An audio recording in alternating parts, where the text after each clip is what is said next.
The Nintendo Switch 2 is shaping up to be one of the most anticipated gaming consoles of 2025, with rumors suggesting exciting new features that could redefine portable gaming. One of the most intriguing possibilities is the introduction of a mouse mode, a functionality that would allow players to use the touchscreen to simulate mouse inputs. This could be a game-changer for genres that traditionally rely on precise cursor controls, such as real-time strategy games, point-and-click adventures, or even certain first-person shooters. Imagine playing titles like Civilization, XCOM, or Divinity, Original Sin with the precision of a mouse, all on a handheld device. The potential here is enormous, especially for gamers who've been waiting for more PC-like experiences on a Nintendo console. However, early reports and patents suggest that the current implementation of mouse mode might not live up to its potential. The biggest issue: players would reportedly need to hold down a button to activate the cursor, adding an unnecessary step that could break immersion and slow down gameplay.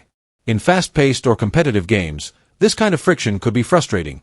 Imagine trying to quickly select units in a strategy game or aim precisely in a shooter, only to fumble with an extra button press. For a feature that's supposed to enhance precision, this design feels counterintuitive and could turn it into a missed opportunity. Fortunately, Nintendo doesn't have to start from scratch to fix this.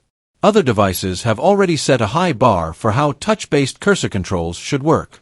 The Steam Deck, for instance, uses its trackpads to deliver smooth, responsive mouse inputs that feel natural in games like Crusader Kings or Disco Elysium. Even Nintendo's own hardware has proven it can handle precision controls. Just look at the gyro aiming in Splatoon, which many players prefer over traditional stick aiming. If mouse mode combined touch inputs with gyro assistance or offered customizable activation methods, it could become a standout feature rather than a last-minute add-on. The competition isn't waiting around, either.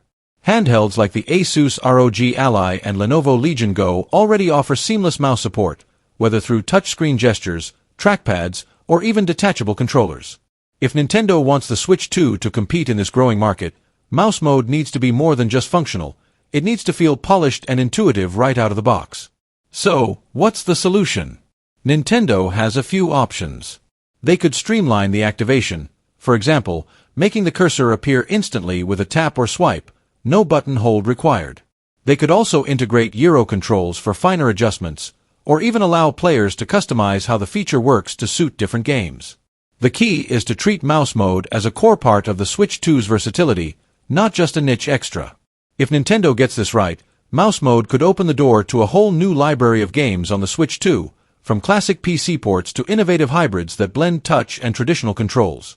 But if it launches in its current rumored state, it might end up as another underused gimmick, a wasted opportunity in an otherwise promising console. The good news: there's still time for Nintendo to refine this feature before release. With the right adjustments, mouse mode could become one of the Switch 2's secret weapons, proving that a handheld console can deliver the precision and flexibility of PC gaming. Here's hoping they take that chance.